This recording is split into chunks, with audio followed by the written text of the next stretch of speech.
Essa vinda uma vez no mês aqui, a gente sempre vem com aquele frio na barriga, principalmente quando são alguns temas que mexem muito com a gente, que quando você está estudando, em diversos momentos você para, se emociona muito, que sempre se correlaciona com toda certeza com o momento que você está passando e com as palavras que você precisava ouvir. E durante os estudos eu vi uma fala muito interessante de um palestrante espírita que ele dizia o seguinte: por que no meio cristão quem vai trazer a palavra do Evangelho não são sempre pessoas evoluídas, com uma bagagem maior de experiência espiritual? E eu achei uma resposta bem reconfortante para quem está aqui na frente. Simplesmente porque o trabalho precisa ser desenvolvido por aqueles que vivenciam as tais imperfeições que estão estudando. E mais reconfortante ainda, a sabedoria desse palestrante, que coloca da seguinte forma: foi dito por Emmanuel que enquanto nesse planeta habitar um único homem que passe fome, aqui não tem nenhum ser bom. Nós ainda somos extremamente imperfeitos. Então isso acaba reconfortando, e principalmente no mês, essas últimas 3 quartas-feiras, a quarta hoje, que nós trabalhamos o sofrimento como o caminho da redenção, o sofrimento como o caminho da purificação, do aperfeiçoamento espiritual. E durante essas quartas-feiras nós trabalhamos com muito louvor. Eu queria ter vindo a todos, mas eu vi a da semana passada o quanto que é gratificante quando você vê que o objetivo foi cumprido, né? Que nós colocamos de forma bem simples, mas bem clara, que nós não temos só a opção de crescer pelo sofrimento. Essa não é a alternativa principal. A alternativa principal é crescer pelo amor. Mas como seres imperfeitos, a caminho da evolução, parece que as consequências das nossas ações têm um lado positivo da benfeitoria de Deus, de que nós crescemos muito em meio ao sofrimento. É o nosso vazio existencial que nos leva à reconciliação com o gene da divindade que todos nós carregamos dentro de nós. Então, todas as vezes que a sua face estiver sendo visitada pelas lágrimas, louve a Deus por essas lágrimas, porque são as lágrimas da redenção. São essas lágrimas que vai, de alguma forma, preencher o vazio da nossa existência, que é muito natural, que é muito comum de nós que vivemos nesse planeta. Então, o primeiro passo que nós entendemos durante esse mês é que não existe, isso é muito próprio da nossa geração, o He-Man e o esqueleto, o Tom e o Jerry, são a ideia do sempre o bom e o mal, e que o bem está ali. A ideia real mesmo é que nós somos seres dotados, todos nós, de aspectos bons e aspectos ruins. E que quando nós colocamos no nosso pensamento agora, fechando os olhos e lembrando da pessoa que nos prejudica, a gente tem que entender que essa pessoa, no meio do trabalho, no meio da sua vida pessoal, que te prejudica, ela também é filha de Deus. E ela também é boa para outras pessoas. Que ela passou pela sua vida com experiência negativa. Da mesma forma que muitas vezes nós passamos pela vida dos outros de forma negativa, mesmo sem a intenção. Então, partimos então, já nesse início de diálogo, a ideia central de que todos nós, dentro desse processo evolutivo, somos bons e somos ruins. E que todos nós, com um esforço maior, chegaremos ao mundo de angelitude e seremos bons tal qual Jesus Cristo, na sua passagem pela terra, nos mostrou de forma muito honrosa que é possível ser bom, que é possível ser menos egoísta. Então, o nosso diálogo de hoje, que tem como temática a mudança de dentro para fora, nos traz essa alusão inicial de que nós temos um modelo a ser seguido e de todas as virtudes que nos foi apresentada por Jesus Cristo, eu acredito que a melhor delas foi a face de professor que ele teve em nossas vidas. Como professor tranquilo, calmo, extremamente didático, extremamente afetuoso, parecendo uma professora de primário, ele nos mostrava com lições claras e objetivas que é possível ser bom. E esse mesmo Jesus que nos coloca como modelo a ser seguido, ele também nos diz que o nosso Pai bondoso que é Deus, ele nos apresenta a didática, ele nos apresenta o caminho a ser seguido, mas ele também nos apresenta quais são as provas em cada etapa de nossa vida. Nós somos dotados a cada etapa de nossa vida, diariamente nós recebemos provas. E são essas provas que são colocadas não só para a gente, mas ao longo da história da humanidade. Eu gosto de falar muito, quando a gente olha para a história, a gente vê que tudo segue uma linha contínua e uma linha de crescimento. Vamos relembrar lá do povo judeu, esse povo judeu que nos provou, é só pegar a Bíblia e estudar a história deles, eles nos provam que eles prepararam, a partir da sua conduta, a vida de Jesus Cristo. Que esse povo judeu passa pelo deserto, prova o medo, e esse deserto espiritual que é atravessado faz com que eles nos dissessem a cada momento que a humanidade estaria se preparando para a vida de Jesus Cristo. Um judaísmo que nos coloca uma tribo, inicialmente, frente ao Império Romano, já formado, juridicamente organizado, mas é aquela tribo que vai trazer a ideia de monoteísmo para a gente. É aquela tribo que vai atravessar o deserto espiritual, e vai mostrar para a gente que, a partir deles, eles já alicerçavam o caminho da vida de Jesus Cristo. Esse judaísmo mostra para a gente que qualquer pessoa que atravesse o seu deserto pessoal, eles primeiro enquanto povo e depois cada um de nós já conversamos em outra oportunidade que os desertos eles são pessoais, eles são intransferíveis, mas como Paulo também atravessou o seu deserto, no final do seu deserto ele disse: combati o bom combate e mantive sã o cristianismo. E nós somos convidados a esse deserto em cada momento da vida da gente.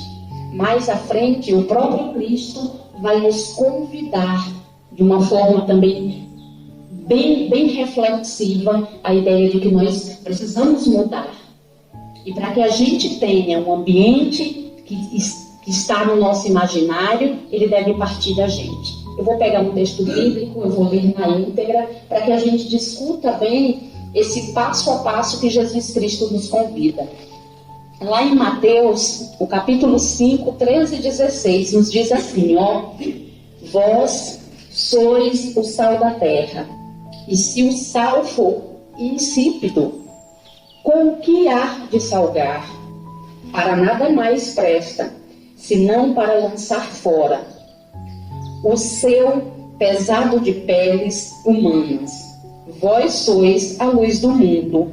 Não se pode esconder uma cidade edificada sobre um monte, nem se acender a candeia e se colocar debaixo do alqueire, mas no velador, e dá a luz a todos que estão na casa.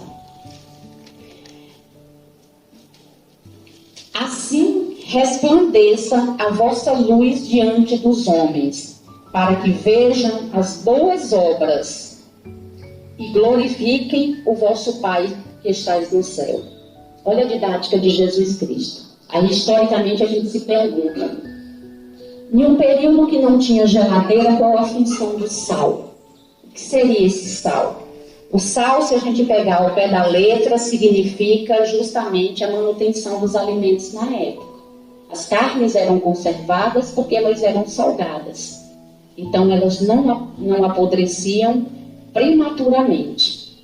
Jesus Cristo coloca para a gente que esse sal é o seu evangelho.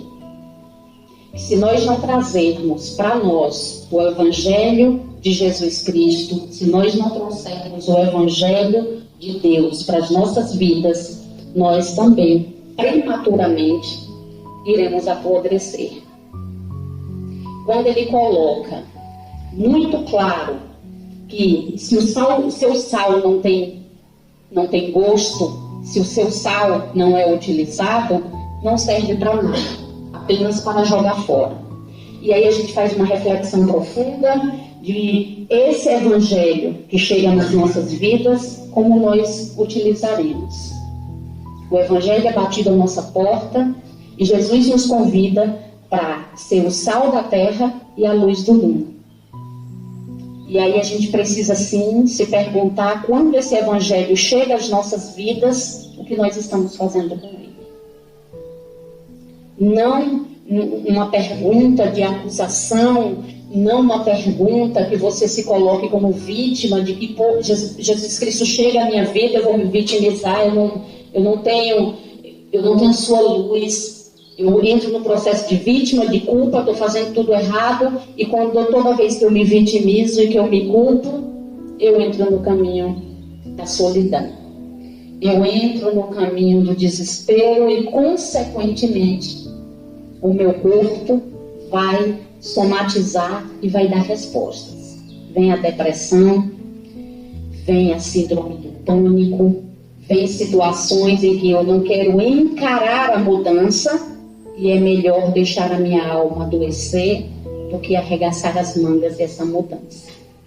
O próprio Jesus, quando coloca-nos como sal da terra, como luz do mundo, ele nos provoca e nos pede cautela, nos pede sabedoria para que a gente entenda que o evangelho tem dois caminhos em nossa vida. Ou a gente pega o evangelho e parte para a ideia da conversão, ou a gente passa para a ideia da adesão. O cristianismo, eu não vou ter nem a pretensão da gente falar de outras religiões, eu não tenho nem a pretensão da gente falar do budismo, do judaísmo, de outros caminhos, porque demanda de um conhecimento muito maior, ao qual no momento eu não tenho. Mas a gente pode se ater ao cristianismo, que é a nossa vivência prática, que é o que a gente vivencia. A gente precisa se perguntar se eu aderi ao cristianismo ou se eu me converti ao cristianismo. Vamos lembrar da carta de Paulo aos Tessalonicenses, quando ele dizia o seguinte: perseguidor dos cristãos, assassino dos cristãos, mas quando Jesus aparece na vida dele, ele diz o seguinte: Senhor, o que tu queres que eu faça? Senhor, qual o caminho que devo seguir? Ele não murmurou, não houve murmúrias nenhuma, não houve momento nenhum a síndrome do e agora eu assassinava os teus filhos. Ele não se vitimizou, ele não culpou. Ele deixou o passado para trás e pergunta a Jesus o que ele deveria fazer. Então, a conversão passa pela ideia, passa pelo princípio de que é necessário matar o homem velho para assumir uma roupagem nova. Se faz necessário não aderir ao cristianismo. E quando eu vou aderir ao cristianismo, eu sinto paz todas as quartas-feiras. O Zé canta, as crianças, e a gente entra naquele clima de paz. A gente reflete sentado nessas cadeiras brancas, e aí a gente vai para casa cheio da ideia de esperança, mas 24 horas depois o homem velho reaparece na minha vida.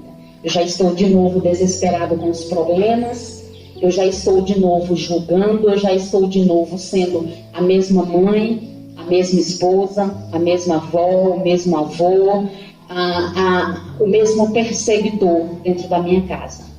Então eu estou apenas aderindo ao cristianismo. Ele não penetrou o meu coração. Eu continuo deixando para amanhã um tempo que eu nem sei se eu tenho, porque todos os dias nós acordamos com um carro de som anunciando a ida de alguém. E isso, aí pronto, a gente entra em desespero de reflexão, né? Meu Deus, conversei com fulano ontem e hoje foi embora.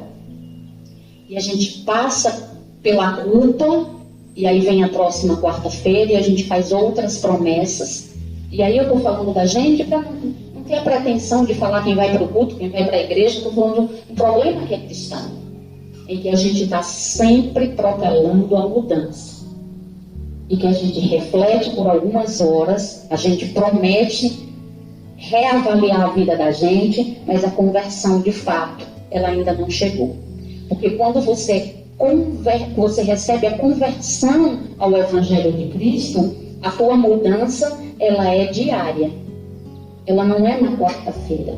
Ela é aonde eu trabalho, ela é dentro da minha casa, ela é a ideia da educação moral e cristã diariamente.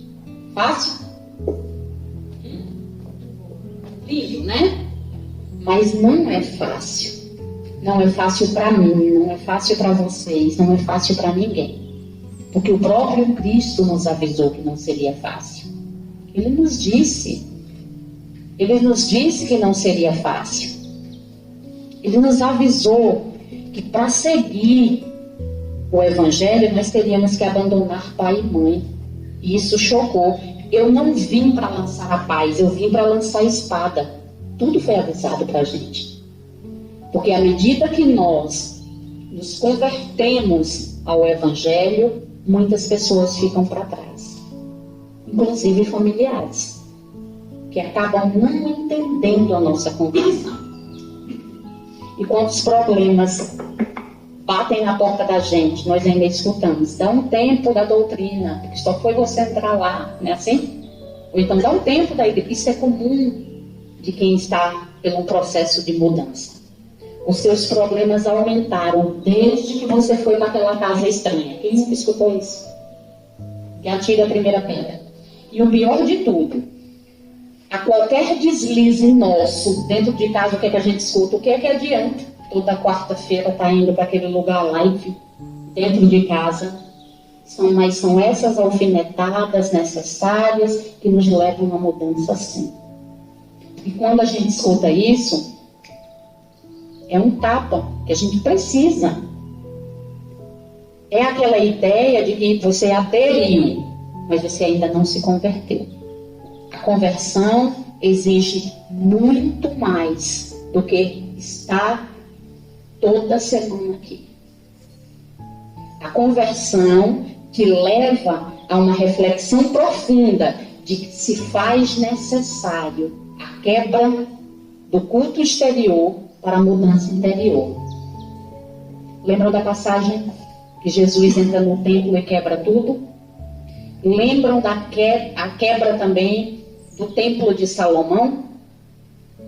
A própria Escritura, a própria Bíblia vem nos dando, a qualquer leitura, ela nos dá de que os cultos exteriores não agradam a Deus e não nos traz felicidade. Quando o templo de Salomão é destruído e hoje se transforma no Muro das Lamentações, eles também nos dá uma experiência de vida. É preciso que a gente também quebre o nosso templo. O convite é que a gente ponha no chão o nosso templo. Porque o nosso templo, ele nos deixa cegos. Josi dá palestra lá no centro, Marcos dá palestra lá no centro, Janaína dá palestra lá no centro. Não nos dá cadeira preferencial em canto nenhum. Pelo contrário, a gente é mais terrível ainda. Poxa, você estava lá, te deu encarnação, você falou, mas só falou? Como sentar aqui toda semana não nos dá credencial em nada. Que o templo de Salomão destruído adentre o nosso coração. E que a gente peça sabedoria a Deus para que essa reconstrução do templo interior seja visto no meu ambiente de trabalho. Que as pessoas no meu ambiente de trabalho me olhem como luz e como sal da terra do ambiente de trabalho deles. Que você consiga, quem tem atendimento ao público, atender com benevolência. Quem tem outros trabalhos que precisa estar no computador e falando com pessoas distantes, entenda que a gente tem que entender que o atendimento, para a gente espírita, o atendimento fraterno, ele se estende a qualquer ambiente que nós estejamos. Que a gente entenda que esse templo de Salomão, o templo que Jesus na Bíblia quebra e derruba, é um convite para a gente, para que a gente pare de ter as nossas máscaras de centro espírita. A máscara de centro espírita é essa que a gente, um abraço, vem me dar um abraço. Mas que a gente tire os espinhos, não só dentro do centro espírita com os abraços, mas que a gente tire do portão fora também. Porque o templo de Salomão que foi destruído era justamente essa recusa de Deus nos cultos exteriores. Que mais do que isso? Que a gente coloque de uma vez por todas um pensamento de disciplina, de organização. O povo judeu, quando ele sai junto com Abraão no seu deserto, eles nos mostram também que o caminho a ser seguido por Deus é um caminho de disciplina, é um caminho de obediência espiritual. Porque nós somos filhos rebeldes. E nós estamos com um problema gravíssimo de rebeldia. A humanidade passa por um período de gravidade de rebeldia espiritual. Porque a gente vai até um terapeuta e com esse terapeuta a gente diz que vai buscar a paz, mas a gente quer comprar a paz. A gente vai no endocrinologista porque a gente quer emagrecer, mas a gente quer comprar a perda de peso. Tem um remédio não para ajudar? Porque a gente não quer o esforço. A preguiça de movimentar o corpo leva-se também a um outro problema grave que nós estamos passando, que é a preguiça espiritual. Nós também estamos com preguiça de crescer espiritualmente. Porque para crescer espiritualmente, eu tenho que alinhar a teoria e a prática que eu tenho. Porque todas as vezes que eu não alinho a teoria e a prática, eu caio na cegueira espiritual. A cegueira espiritual é você se achar bom. E quando você se acha bom, aí eu vou toda quarta-feira lá no centro, eu tomo um passe. Quando eu tomo um passe com fulano, chega, eu fico arrepiado. Porque que passe é aquele? E só quero tomar com fulano. Eu fico olhando porque eu quero sentar, porque aquele passe me deixa cheio de energia. Quando, na verdade, eu tomo passe, o espaço é importante, muito importante. Estar aqui é muito importante. Porque daqui sai a receita do bolo que eu terei que fazer mais adiante, do alimento espiritual que eu preciso, mas só isso. Então, a cegueira espiritual nos leva, consequentemente, à paralisação espiritual. Eu nem retrocedo, mas eu também não avanço. Eu paraliso na ideia de que ser espírita é tranquilidade. Eu já sei que se não deu certo aqui, eu volto. quando eu chegar lá do outro lado, eu já vou dando a credencial, a carteirada, eu sou espírita, eu sei já que todos os livros eu li, eu sei como é a vida do mundo aqui espiritual. Era trabalhadora da casa, era participante, eu já, não precisa nem me apresentar nada, eu já sei de tudo. A paralisia espiritual, de que eu sei alguma coisa. E quando formos de fato cobrados do que saber e agir, a gente precisa parar no agir. A gente precisa se perguntar algo que é muito importante. Qual a diferença entre a Josi que frequenta o centro espírita, que está aqui, que trabalha, com aquela colega de trabalho que não frequenta nada? Aquela pessoa que diz que há muito tempo não vai em templo nenhum e que nem liga muito para essa coisa.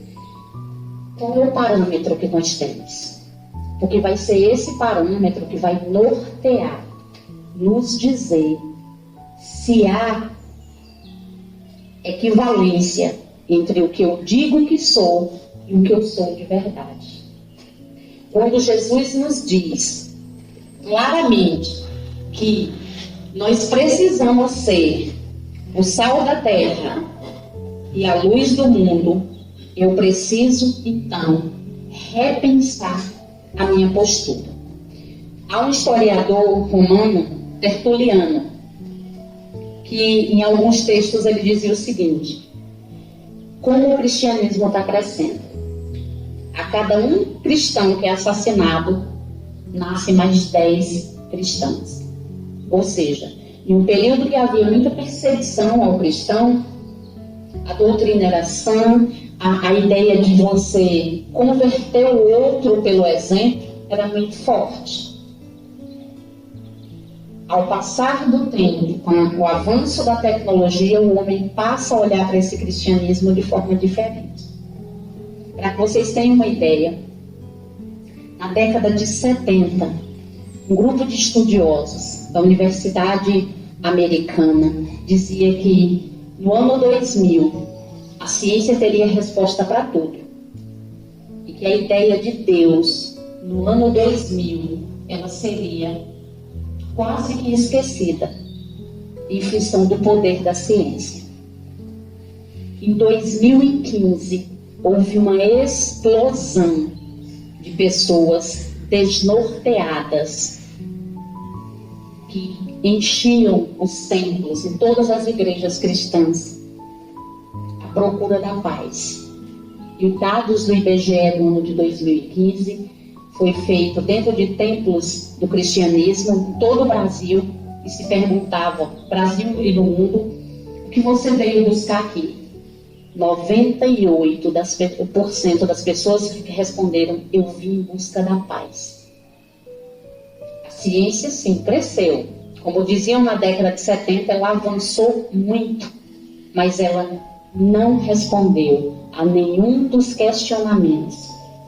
Exatamente, nenhum dos questionamentos dos males da alma. Eles continuaram latentes.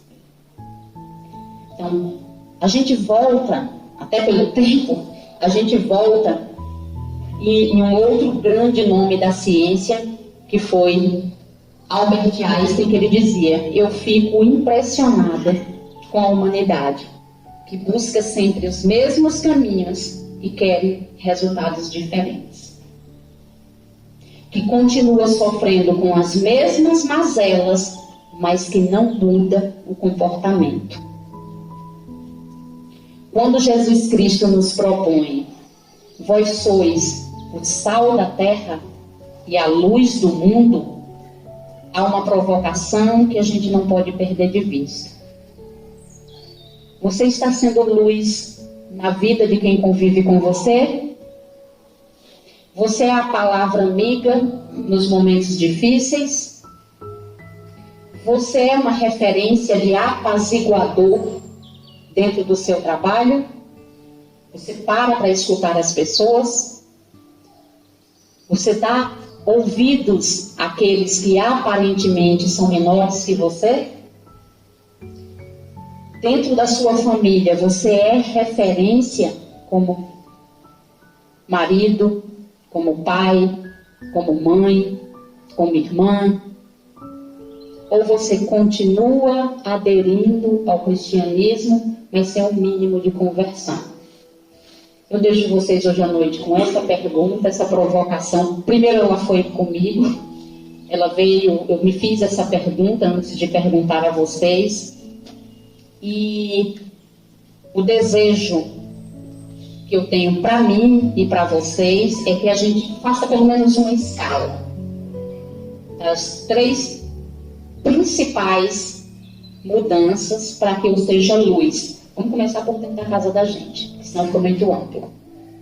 Dentro da minha casa e no meu trabalho, que são os 2 locais que a gente mais passa. E amanhã, ao acordar, você se faça essa pergunta: hoje eu serei o sal da terra, eu serei a luz para os meus, ou eu vou continuar na adesão ao evangelho que já bateu a minha porta? Jesus Cristo visitou Paulo, mas ele também já nos visitou. E quando ele disse a Paulo de Tarso: entra na cidade e seja luz, ele também, quando nos colocou aqui no mundo, na nossa encarnação, essa é a nossa cidade. E a visita de Jesus já nos foi feita. A conversão que Cristo pediu a Paulo já foi feita para a gente também. Então que a gente se pergunte todos os dias, ao abrir os olhos, em agradecimento à oportunidade de mais um dia, porque o trem está passando. A gente está parado na nossa estação, a gente não sabe que horas a porta será aberta para a nossa entrada nesse trem da eternidade que segue. Mas que a gente tenha a humildade e a sabedoria de querer ser sal da terra e ser luz do mundo de fato. Boa noite.